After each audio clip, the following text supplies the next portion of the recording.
What is up, everybody? Welcome back to the Rotation Show. It's been we had a little hiatus, but we're back. We have a special guest for you today. He is a legacy cultivator from the 215 days, my homie, and I've smoked a lot of his weed. He's one of the first grassroots guys to push his own brand and start creating his own brand and kind of like really getting behind it, even though it was gray area, not really legal, kind of legal, could go to jail, maybe, no, not really. And then he exposed a massive corruption ring in the Northern California area. We'll get into that a little later. And he's built a brand called Apex into a statewide brand, and they crush and they do their thing, man. So keep an eye out if you haven't tried them yet. So please, everybody. He's also won multiple High Times awards when High Times was still cool and about the people, for the people, by the people. But once it got corporate, we all know. So I would like to welcome a good friend of mine and one of the coolest guys I know, bro. Welcome, Big Red. How you doing, man? Welcome. Guys. Right on, man. Thanks for having me in here, dude. This is rad. Of course, good time to bro. smoke fish. I know that you have a lot of history in the cannabis industry, and I know you have a lot of stories, so I thought it's time. It's time for the world to kind of hear it. Well, now shit's legal, so it's all right to talk about this shit, you know? Exactly, Can't incriminate myself any more than I already been in trouble for, so. And when we used to have convos back when shit was going down, you'd be like, hey, just make sure you don't tell anybody or make sure. And then there was a certain point where it was like, let everybody know. Yeah. That these motherfuckers try to fuck me really bad. So. Yeah. Oh, yeah. But we'll get there. But honestly, we want to know the come up. We want to know where you're from, how you got to where you are, and how you got into cannabis and why it's, one of your passions. Well, I'm from the Sacramento area. I grew up in El Dorado County, though, and stuff. My childhood was up there and also down in the Bay Area and stuff in the 80s. 90s was El Dorado County, and then pretty much the 2000s, ever since 2000s, I've been living in Sacramento. Right. I started growing weed, I think, whenever it was about 2001, 2002 was one of the first times that I actually grew a plant by myself and stuff. How'd you get into it? So, well, I had a buddy that he ended up going up to Humboldt, and he ended up meeting a girl up there. His girlfriend's dad taught him how to grow weed and stuff, and I ended up going up there one of the seasons and stuff, helping them on their farm, trimming and stuff. And then I came back home and I was like, fuck, I got to do this shit and stuff. So that was the legendary Humboldt days. That was, and that's like one of my first grows, like, because didn't really have a place of my own, still living at my parents' house and stuff. And I was growing up. I grew my first like 6 plants up in Sly Park up in the forest and stuff. Man. What year was this? 2000, 2001 and stuff, right after high school and stuff. I just planted a couple plants out in the dirt and stuff, and they call weed because it's a weed, man. All you really need to do is give it water. Right. Giving it nutrients at the right time really makes it fucking an awesome plant and stuff. But put some carry water jugs up there every other day and stuff, and hook them on a slow drip line and grew those, and then made some money. And that was whenever weed was worth a lot more and stuff. Right. So ended up getting my own place and working with one of my buddies and stuff, growing weed too. So, and then I just grew from there. I always kept it quiet though and stuff. This, back then it was like the only people who knew that you grew weed or was trimming for you is if I knew where your mom lived. Now things have changed and stuff like that, but I've 2012, I think it was whenever I decided to actually like start putting my face out there and letting people know that, this is where your weed's coming from, this guy and stuff. So you were already starting to sell in the dispensaries that were risking it all at that time? Yep, I was selling to the dispensaries at that time and making my rounds and stuff. And here locally in Sac? Here locally, other patients too and stuff. But one of the first clubs I sold to was, I remember it was a club in Citrus Heights and stuff at the time, and it wasn't even at a commercial building. It was in a house. They ran their cultivation through their house, man. And I remember going to this place, and I was like, man, this is so cool. Like, it was the first like real club that I went to besides Oakland and stuff, but the first one that I saw in Sacramento at the time. And it was at a house. You went into the backyard. They had a bunch of plants back there. They had a pool with a giant pot leaf painted on the bottom. And I'm like, man, these guys are ballsy at this. Like, this is like 2004 and stuff. Like, wow, what are you guys doing, man? You're like letting the helicopters flying over. You're gonna see that and shit, dude. You know. So, but yeah, that's started whenever it was, you know, early in the game and stuff. You know, legalization for medical happened in '96 and stuff, so I pretty much got into it 5 years after and stuff, the start, you know. But I mean, I was smoking weed since '96 too, though. So, yeah. That's really cool. Yeah. And then I met you around, what, 2015-ish? Yeah, I believe it was around then. And you were pushing the Big Red brand, and those were the days where all the dope sessions were happening. Dude. The sessions were fun, man. They were farmers market, man, for stoners. It was awesome because I loved those so much because every Friday and Saturday night, I got to go out and talk to the patients and stuff. That's you know, I set up my own collective, Yes. get these people to sign into my collective, and this was a way for me to meet them and get them their medicine and stuff, and talk to them and explain to them about what this one's going to do for them or what this one's going to do for them. So, and it was a better price back then. It was. Because there was no tax attached to it. It was just, you know, just cut and sew. It is what it is. Well, I mean, we still paid our taxes as a collective and stuff, you know, and we just didn't pass it on to the consumer at the time, or you know, the patients and stuff. So, but the fact that we got to build as a community too was pretty cool and stuff, and you know, it worked out awesome because you were able to strengthen your bonds with everybody in the community and stuff, and it's I wish we could go back to what it was then and stuff to compare to what it is now. It almost felt more legal then than now. It did. It really did. Fuck, they didn't have an actual government agency that's just strangling it. The only thing that I love about it is that, you know, you don't have to go and have a medical card. Somebody says, okay, no, it's okay for you to smoke weed because you're dying or you got some sort of illness and stuff like that. The fact that anybody could just walk in that's over the age of 21 and buy some weed and not have to go through a process like that is really cool. It's progress, It's progress. The tax suck, but you know what? 215 wasn't perfect at first either. No. And stuff. It took SB 420 for the law to get more relaxed and be more open and stuff. And 64, it sucks. It's not perfect, but changes are happening. Yeah. It's going to be slow, but it's going to happen and stuff. It will get better. Yeah, they just cut cultivation tax, which is fucking huge. What do you think about that, man? I mean, that's awesome because in this industry, the product is taxed like 4 or 5 times just before the consumer gets it and stuff. So getting one of those taxes out there is great. And like I said, it's a step. It's not a big step, but it's a small step in the right directions. Now, if they lower the taxes for the manufacturers, cultivators, and all that too, and then lower the actual tax for the person too, and that's what really drives people to the black market is the taxes, because you know you could go get a $35 eighth from one of your buddies and stuff like that, and you're paying $35 for it. You go to the club and you get a $35 eighth, and that's costing you $50. It's like, what the fuck? This ain't a $50 eighth. And you don't know when it was packaged, and you don't know who it's coming. You know, There's perks. There's perks, and that's one perk that I like about the industry is that the COA testing and stuff. Everything has to be tested before and certified, which back in the day, not many people were testing. A lot of people were using some fucked up shit on the plant too and stuff. And that's why, like, back in the day, like, I personally only liked smoking my weed and stuff.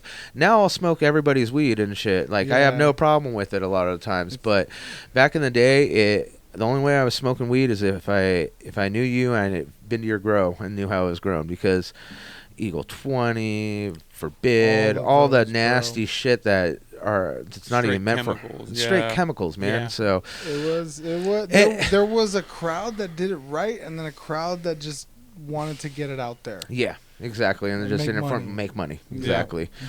But those organic tea brewers, and they always would talk about it when they would do the extra step. Yeah. And they would always tell you about it. So those were always when I'll try your weed. Right. Yeah, no problem. Yeah. What was the transition like for you going from, this medical market into the recreational market? And I guess which one of your business ventures traveled into the rec market first? Well, the first brand into rec for me was a new brand, Apex, because I was running Big Red Farms, and that's why I started Big Red's Farm. Is I look like a fucking mascot and stuff already. Right? You know, I look like a character. You are your own character. I am. So that's why I ended up going with the name Big Red's Farm and stuff. And I've always been called Red or Big Red my whole life and stuff. Being a redhead and stuff. I had it in high school, too. There's always a Big Red somewhere, right? Mm-hmm. And it's like, oh, which Big Red are you talking about? Right. But you are the Big Red, for clarification. You're the OG Big Red. Right.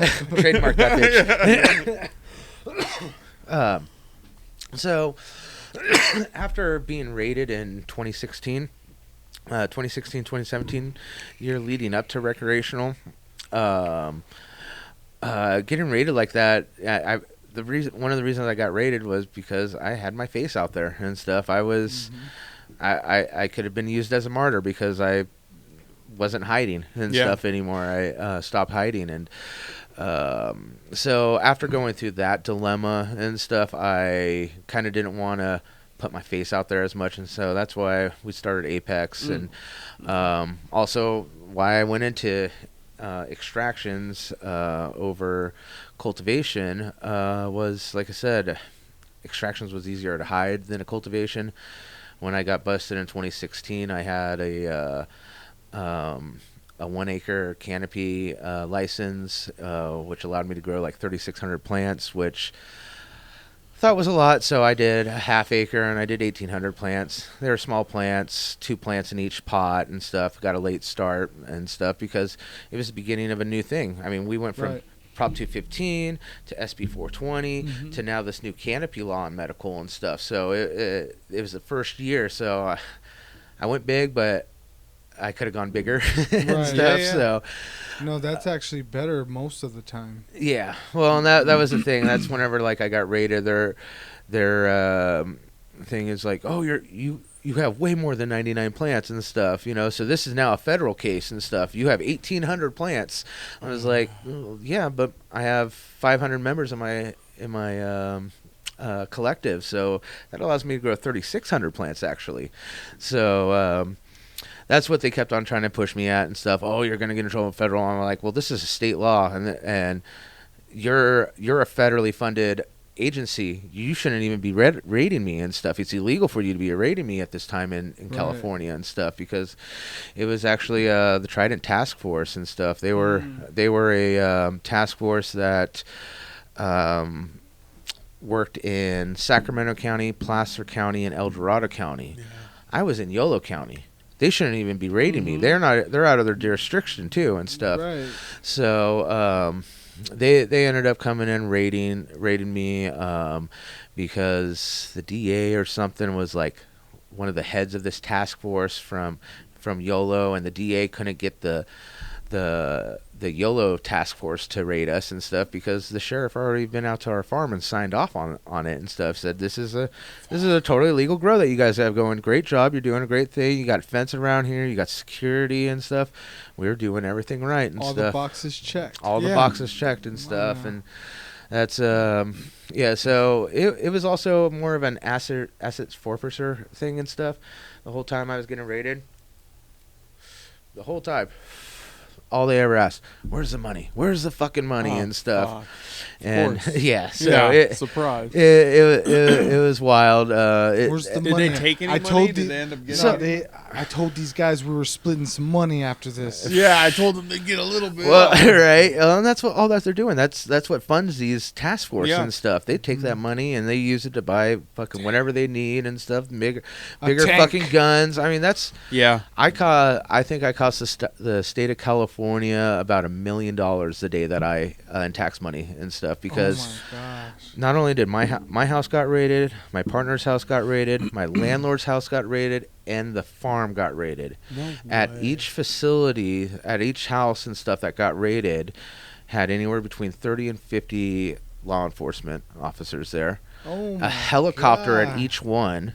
That was an operation. It was a huge operation and stuff. They had to call in, people from all sorts of different police agencies and stuff to fulfill it and stuff. Like I had Rancho, I had Highway Patrol at my house, I had Sacramento Sheriff at my house and stuff. And they all came in, cleared the house, put me in handcuffs, all in front of my kids and stuff too. It was a rough one. That was a hard one to do.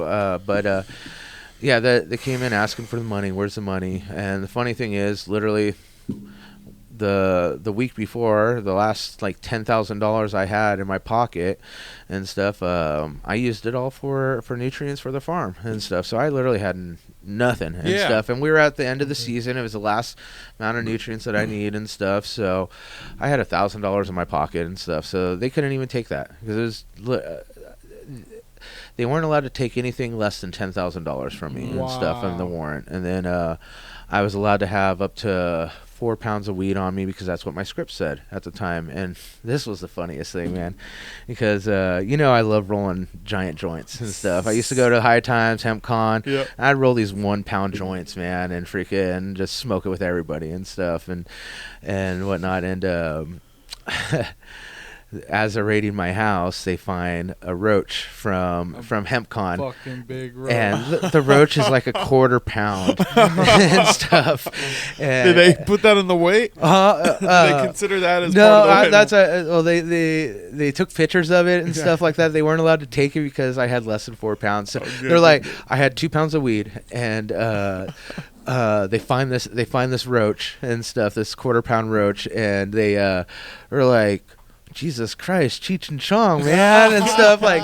And the funny thing is, dick you ever seen, right? Man, I hope your dick's bigger than that, right? But the funniest part was when they found the 2 pounds of weed. They're like, 2 pounds of weed. That's kind of a lot of weed for one person. I was like, officer, I like to smoke a joint a day, and you just found my roach and stuff. As I sit here thinking, I was like, and you're telling me this. I only got weed for about 2 days, man. I better go get some fucking more. Stuff. So that was literally great angle to come from. Like, hey, look at my roach right here. I'm gonna blow through this whole fucking pound. I smoke about 1 pound a day. Yeah, easily. Right? Easily. Yeah. So that was the funniest part. That was literally the only thing that. Because I just shut the fuck up whenever they came. I'm like, whenever they showed me when they showed me the paperwork. And I was like, oh, this is about the YOLO farm? Oh, get the fuck out of here. Talk to my lawyer and stuff, dude. Like, I was growing in houses, too, at the time, too, and they didn't know those. Didn't know if you're good or not. Yeah. Oh, that's why I was stressing and shit, man. That's why I was really stressing. So they missed the part of the illegal part of the operation. Yeah. You're missing the gray part. That I was at. That's the usual case. This is all white, dude. Like this was gray. So yeah, they didn't know about that. But I mean, after that, once that happened, I literally shut everything down and stuff because I remember that, dude.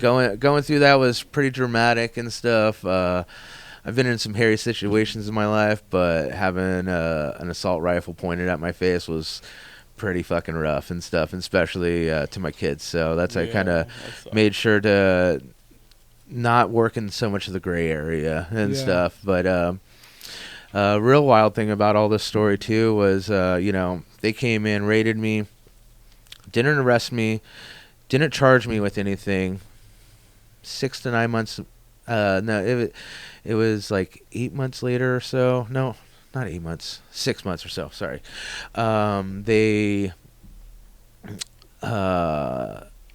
I had a bunch of people, asking me questions. I did a bunch of interviews, was in a bunch of news articles, magazine articles, and one of the big articles written about me was on the LA Times and stuff. And this came out, and that's loud. Yeah, it caused a whole shit show and stuff, because literally this article came out the very next day.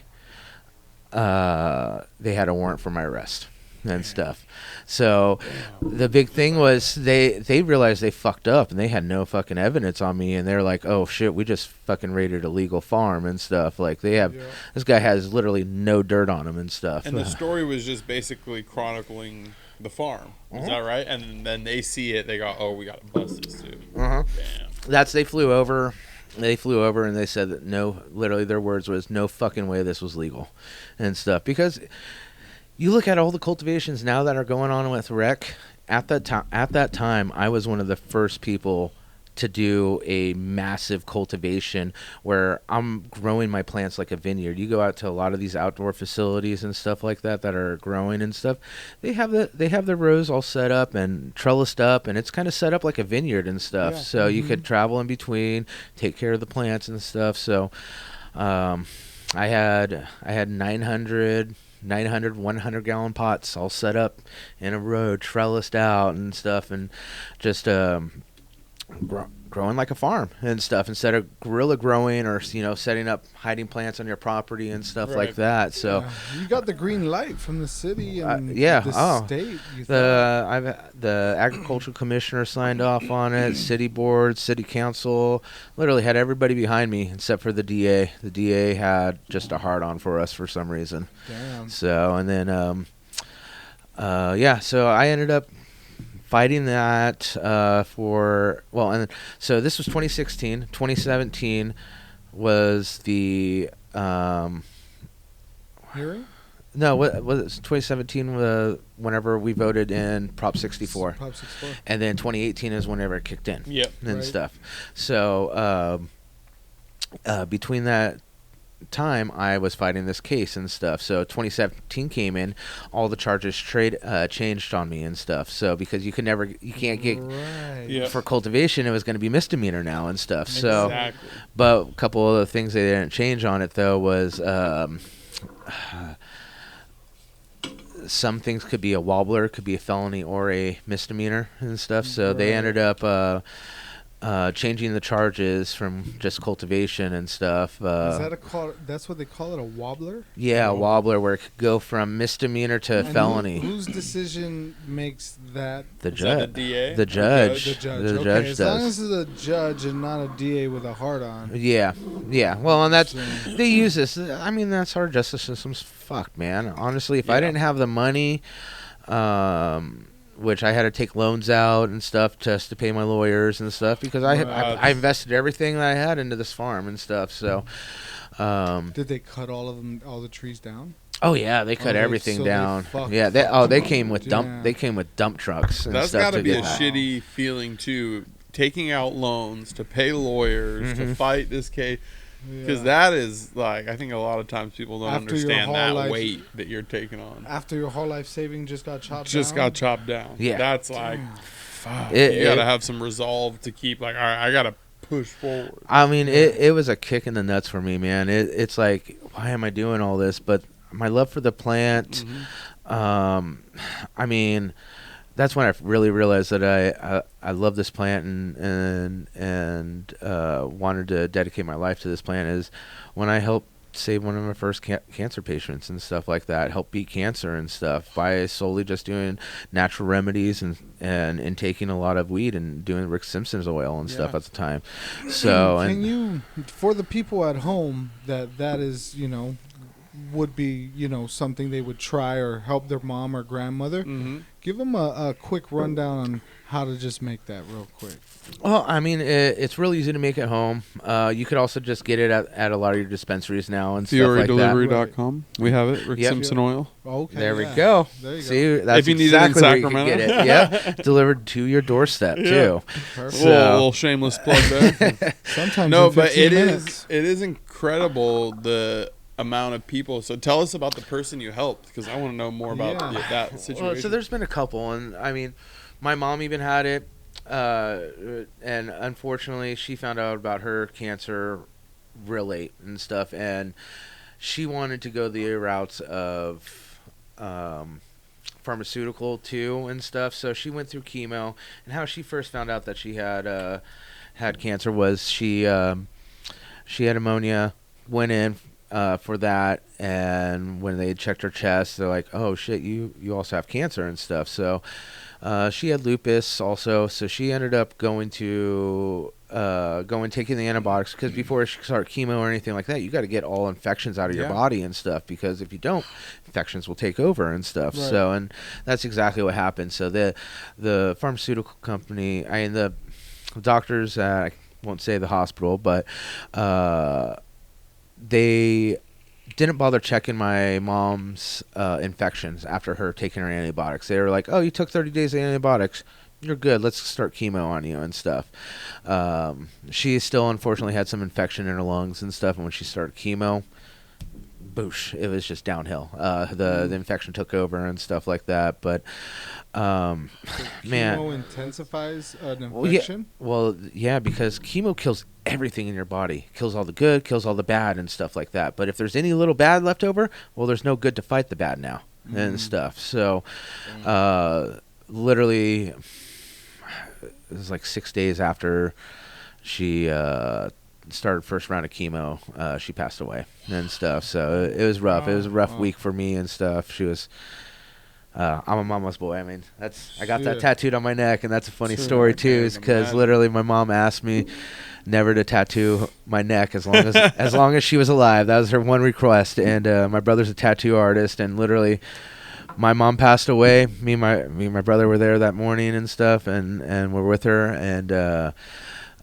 she passed away, and later that day, that's my brother tattooed my neck and stuff. Oh, so, because I always wanted to get my neck tattooed, but so that's I saved it for her and saved it for her. So, the irony of that, man. The irony of it, yeah. Wow. And that's actually she's one of the reasons why my beard's so long too and stuff, because during that time, her vision was going out and stuff, and she thought. At the time, my beard was probably about 4 or 5 inches, nice, big and bushy. I came in. She thought that I shaved my beard off, and she's like, "Oh," no. She's like, "Did you shave your beard?" And I'm like, "No, Mom, it's still here." And let her touch it. She's like, "Good, keep it long. You look good like that and stuff." And so ever since then, I keep growing. I've kept it growing and stuff. Haven't trimmed it and stuff. So it's been a dedication for her. But the couple people that I've helped with cannabis and stuff, doing Rick Simpson's oil and stuff, was you got to start small, because ingesting weed can be rough. Like me personally, I smoke weed 3-4 times a day, and I love it. It's great. I can't stand edible highs unless I'm sick or something like that, because same here. It tears me up for too long. Dude. It's heavy and stuff, and it's harder to control. It's harder to control too and stuff. Yeah. So it's like I said, start off with a little grain of rice, even smaller and stuff, on a little cracker and stuff. Something that breaks down and won't like in a powder. Like crackers are great, because when you bite it in a cracker, it kind of crumbles into like powdery texture, and that absorbs the oil, so then that could slide down your throat. If you try to put the oil just in your mouth, it'll get stuck. Yeah, you get it on your gums, man. You got a little black piece of resin stuck in your teeth and stuff. So does it taste good? No, it doesn't taste good at all. And that's why like a cracker kind of covers the taste of it, so it's allowed to go through. And stuff. Like if you ate like a do shrooms before, you gotta cover the peanut butter, right? Pizza, whatever. Pizza was the jam. Like a whole plant, basically. Like it tastes like a whole weed plant in intensified extraction form, like dark, like almost black. Right. The way brownies used to taste back in the day. Yeah, super green. Tastes like fucking a lawn. Dude, those were rough. I know, but hey, those ones fucked you up more than those than the distillate brownies that they have out there on the market. Man, the distillate edible high is just a straight zombie high. Yeah, it's a different high for sure. Yeah, I've almost needed to check myself into like the emergency room on some brownie highs. I like cooked up some butter, right? Yes. Made myself a brownie. Thought I could just eat this much. Dude, one of my brownies. my brownies used to hit so hard. I had a homegirl that ate one. She ended up getting fired from her fucking work because of me, dude. I felt so fucking bad because she literally ate a brownie and she slept through her alarm going off, phone going off. Dude. She slept through. She was supposed to go to school in the morning and work in the afternoon. She ended up waking up at fucking 9 o'clock at night thinking it was fucking the morning and stuff, dude. It was the middle of summer. It was like sun's just going down, but they're like, wait, is the sun coming up? What's going on here? Oh, fucks your whole day up. Oh, fucked her day up. Yeah, she was a no call, no show that day. Got fired. I fucking felt bad. I got a story about brownies, dude. Back in the day where we lived in Yuma, Arizona, before we moved up to Sac in 2000, my brothers got like a fucking pound of Mexican weed, and they made it into a batch of small brownies, right? And they went and they pounded like 3 or 4 each. Dude, they were throwing up for like a whole day, and they were asleep for like at least 2 to 3 days, bro. Everybody has a couple of brownie stories, dude. That's the brownies just taste too kind of funny, fucked up story. Whenever my mom was passed away, like I had all these like edibles for her and stuff. And my dad was having a hard time. His high school sweetheart, man, he was losing his high school sweetheart. He ended up eating a 1,000 milligram cookie. And he hasn't smoked. That's a lot. It was a lot. It destroyed him. Yeah. This is 215 days. Yeah, it was like one of those black bar things, man. From what was it, Kurova or something? Yeah. Those are dangerous. Yeah, those were dangerous, dude. And that's my dad ate one of those, and I'm like, Dad, where's my dad? He's not out of the hospital and stuff. Fucking, he's not answering his phone. I'm like, what the fuck's going on? So I drive home to my parents' house, and fucking, I'm like, Dad. I see his car there. I'm like, Dad, where the fuck are you and stuff? Yelling around the house. Finally, I walk into the backyard, look in the backyard. He's on the backyard like couch, like sun couch thing that we have and stuff, man.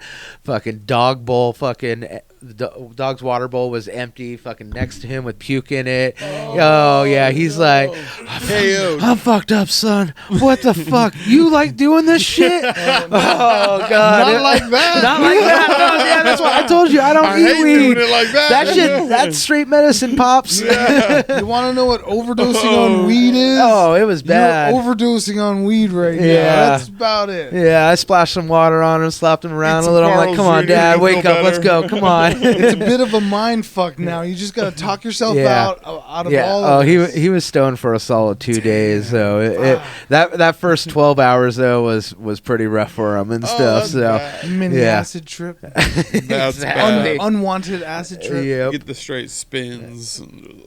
Yak. We're at the point where you're yakking. That's bad. That's wild. So I get it out of my body.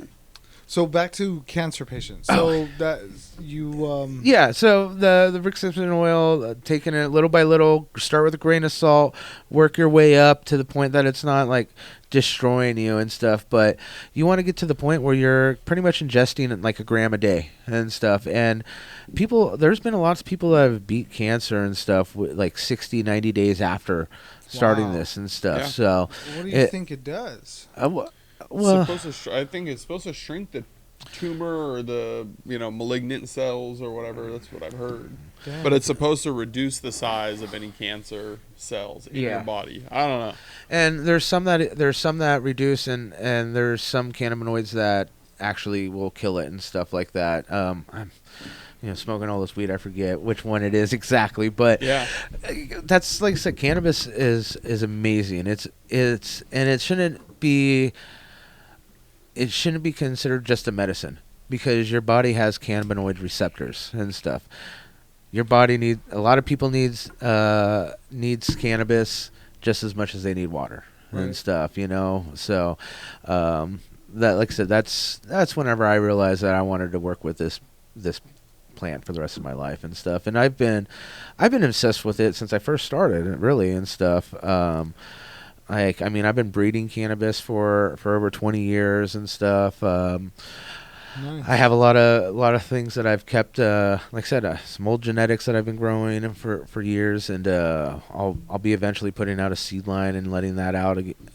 But I've always kept it locked in and stuff, because that's, especially now in the industry where that's where things really have to be and stuff, man. You need to be a creator of something that nobody else can create and stuff, That's why like a lot of connected strains and stuff like that are staples in the industry and stuff, you got to create something and just not let it out there sometimes too and stuff. And that's where the industry has changed and stuff. Before it was a lot of sharing, and sharing is caring and stuff like that, but now they've put it like this to where this is the only way you're going to survive, because there's so many Brads and Chads out there that are they're willing to lose $3-5 million and stuff to taking genetics. Yeah, exactly. Not breeding.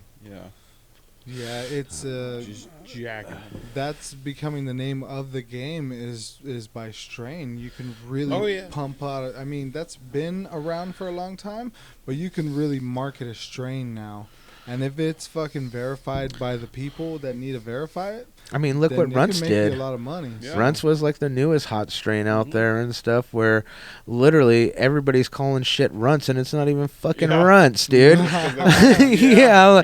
This is fucking gelato, dude. This is gelato what? That's always the case. Like, they just started. Gelato was hot for a long time. Oh, yeah. It's been hot for a while and stuff, But Runts came out as your exotic, and then everybody knew they can charge an extra $300 to $500 for it just being named Runts. Right.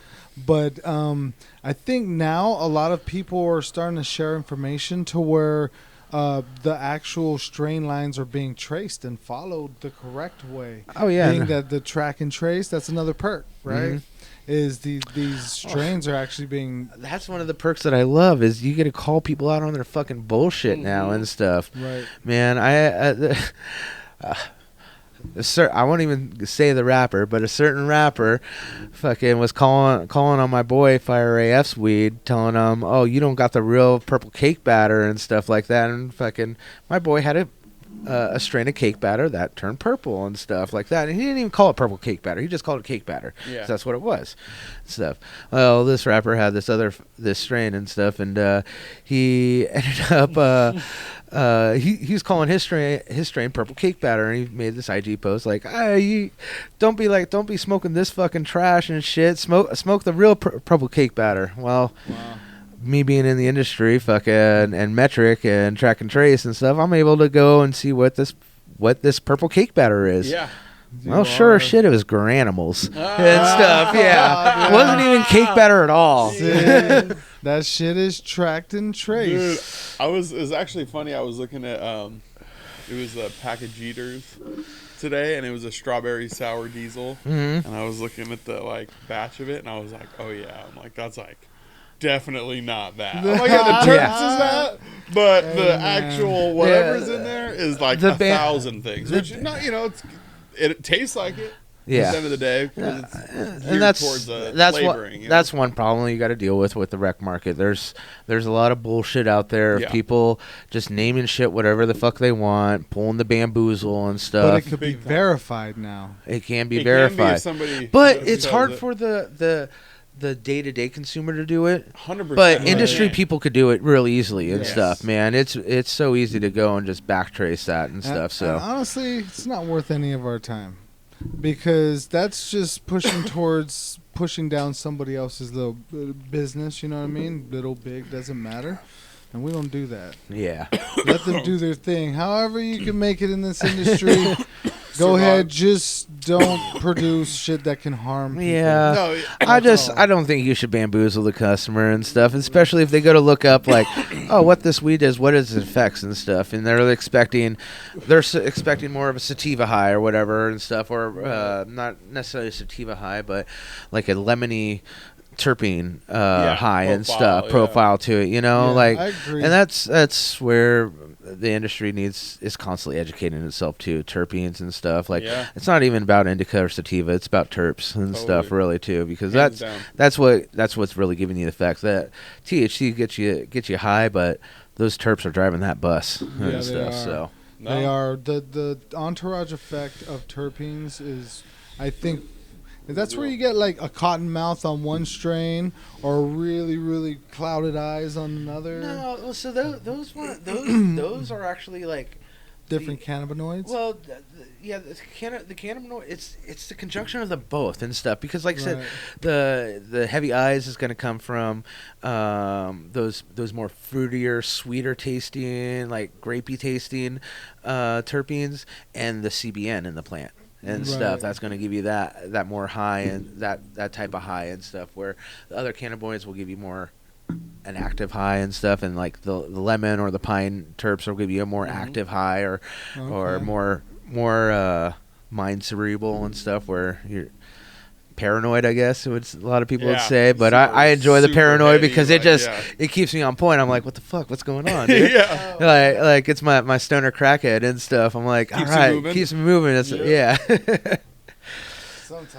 Sometimes when you smoke the wrong one because you're bamboozled when you're trying to go to bed. Exactly, that's what I'm saying. Don't be a bamboozler out there. Right. Well, there's other thing with the rec weed you got to watch out for too, is watching for the packaging and harvest date too, because that's 100%. The THC cannabinoids will turn to a CBN, which is going to put you to sleep, man. I've bought some sativa weed and shit that I smoked it and then realized, oh shit, this is 9 months old, and ended up fucking taking a 2-hour nap and shit in the middle of the day and stuff, expecting to be up and at it and shit, but fucking smoked a joint and knocked me out.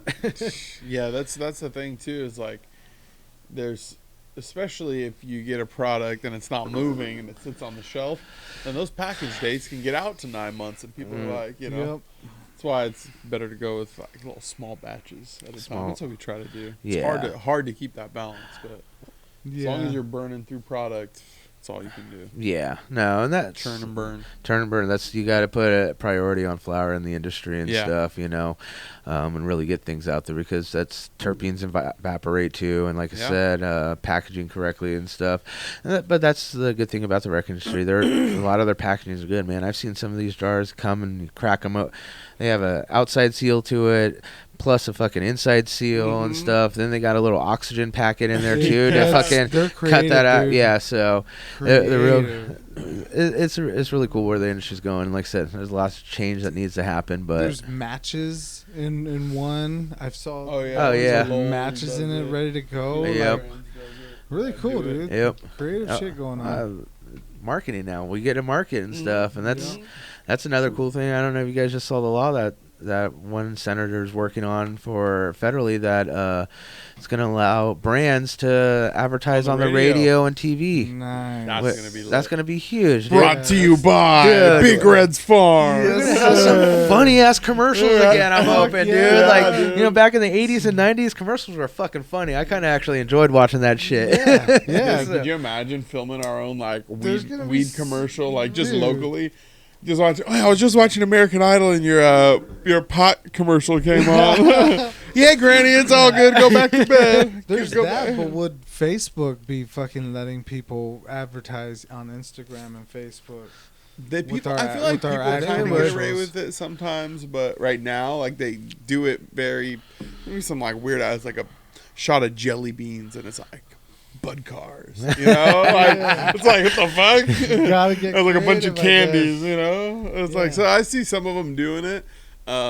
One little known advertising trick, and don't ask me how I know this, but Pornhub is a great place to advertise. Put it out there.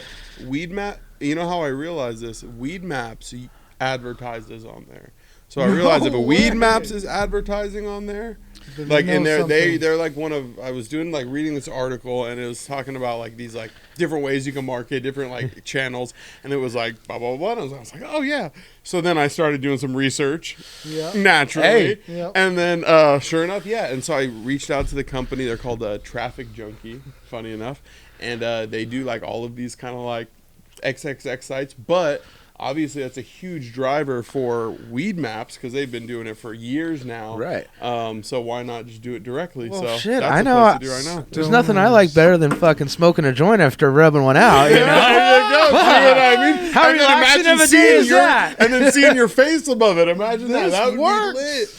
Oh man, this is a good I'm gonna start advertising. I'm gonna kill some boners on that website, dude. I'm gonna look at see Big Red's face, like, hey, buy my weed. This is perfect. Hey, you gotta name the weed just pretty much seductive. Yeah. Well, no, that's the funny thing is, one of my new things that me and my buddy were talking about, we wanted to start fucking naming strains after like fucked up like Urban Dictionary fucking sex terms and stuff. That's like one of my new ones was cream pie and cherry cream pie and stuff like that. Yeah, I was like,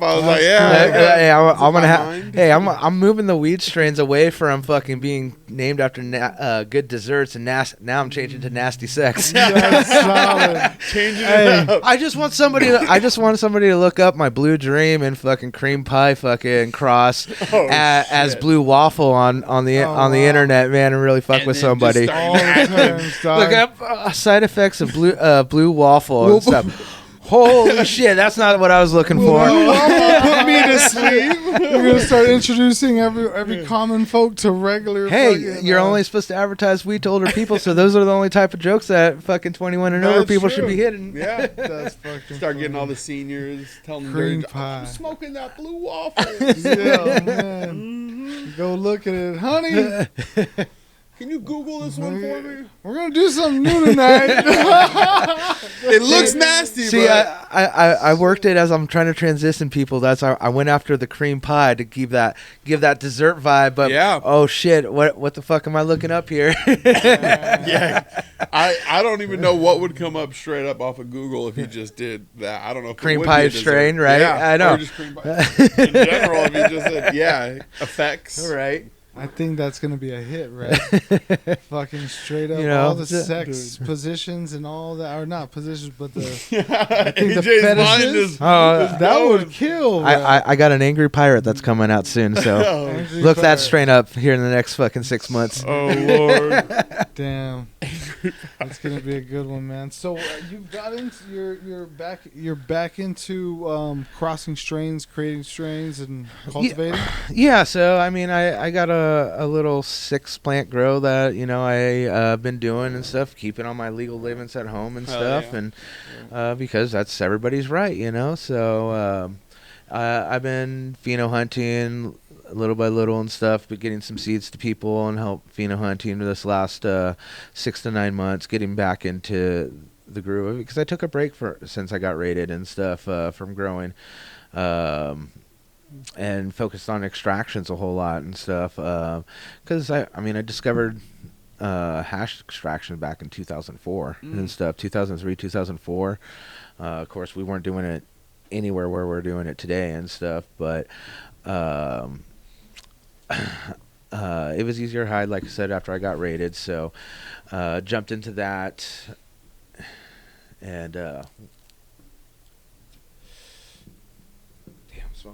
where were we going on this question? That was a good question. We were going into you got into extraction after you got raided. You took a break from growing, so you were going into your extracting. I don't know where you're going from there. All right. Well, yeah, we ended up starting that in 2018 and stuff. Whenever things became legal, 2019, I was one of the first 7 licenses in California for BHO extraction and stuff. So, and that was in SAC?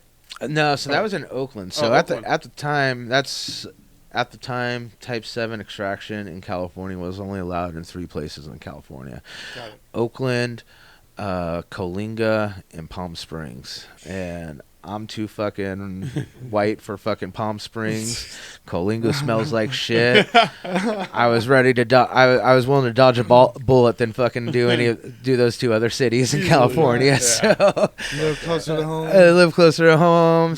Go to the Bay. It's a little bit cooler and stuff. Dodge a couple bullets. Come back for dinner. Yeah. You just gotta leave before sundown. Right. Fuck.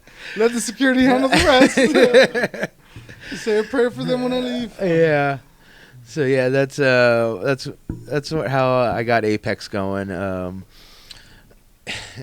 whatnot, and yeah, I remember those days, man. You were rec just hit, and you were starting to grow Apex, and you were hitting the Sacramento, I think, Northern California region. and then I talk to you again. You're breaking into SoCal. Yep. That growth was dope, bro. It was good to watch, and you guys' extracts are really good. Yeah, thanks, man. That's I worked with a bunch of great extract artists out there and stuff, you know, from my buddy Rodney to Connor to my buddy Aaron too and stuff, man. Those are the real three guys that really helped build that company too and stuff. Having great friends and great people to back up on and stuff like that was great and stuff. So A players. Yeah, they're A players and stuff, and you know, I'm bummed they're not with me right now and stuff like that, but it happens and stuff like that. This industry, like we said, we've had to downsize too and stuff. So it's been wild this last year and stuff. So, but navigating through this industry is just rough right now for everybody and stuff. So, but we're still doing strong and everything like that too. So it's been chipping forward, right? Yeah, I've been knocked down, I've been beat up and stuff in this industry a couple times. Like I said, I got lucky. I went like 15 years without dealing with any like major cop issues and stuff, and like the whole 15 years and stuff like that. That's a good run. It was a good run and stuff like that. But I know a lot more people that got hit hard. But I mean, everybody just pushed forward and stuff. I got robbed a bunch of times and stuff like that. That happens too and stuff. Yeah. Which the only thing that's changed now is you don't have to worry about the cops anymore and stuff. You just have to worry about people fucking stealing from you and stuff. Yeah. Still getting robbed. That doesn't change. Don't have to worry about getting arrested anymore. Yeah. So that's kind of nice. Yeah. That's dope. A little less looking over your shoulder. Yeah. And you're gonna bring back the Big Red brand? Yeah. So I'm gonna. I feel it's bad. I need to bring back Big Reds and stuff and come out of the shadows again and stuff. So took my time and stuff, starting something else, and proved I could build something great and stuff, and want to do some of my own venturing and stuff like that again and stuff, and get back to the more organic way of cannabis and stuff, because that's the other way I think cannabis is going to survive and stuff, you know. Cannabis has always been about small craft and stuff, and that's where I think things need to go back. And there'll always be those Budweiser people out there, and, you know, those Raw Garden peoples out there and stuff.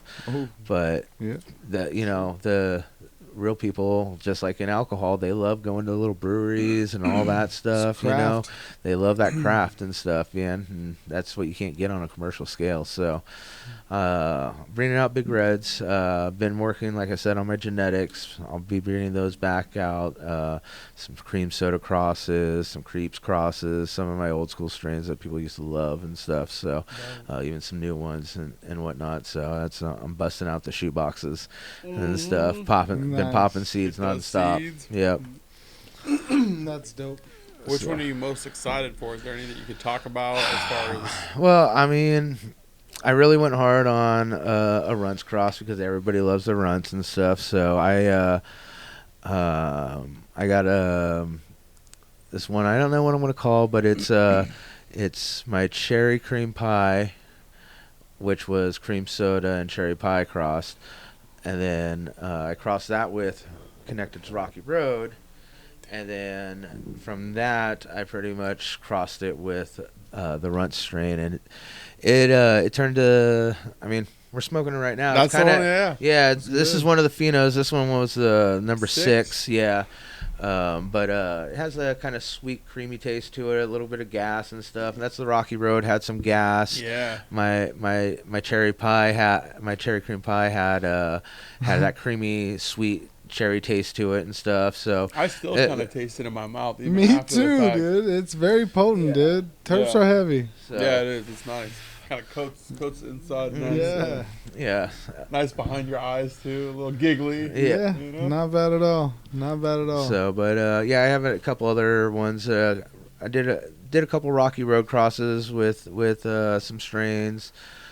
Kimbo Kush was an old one that I brought back and stuff. Crossed that Rocky Road with that, and you had the cream soda in back in the day. Yeah, so and that's one of my bummer things, man. Is so It's a shitty thing about how I was breeding before. I was kind of just breeding on a small scale just for personal seeds and stuff. And the cream soda cross was a branch that I just pollinated on one plant and stuff. I took one plant and I pollinated multiple branches, put bags on each one and stuff. So each branch had its own cross on it and stuff. And I only had a handful of seeds of that one, and I popped that one out and popped a cream soda on it and stuff. And out of 20 seeds, there was just one that I fucking loved. I kept that one around and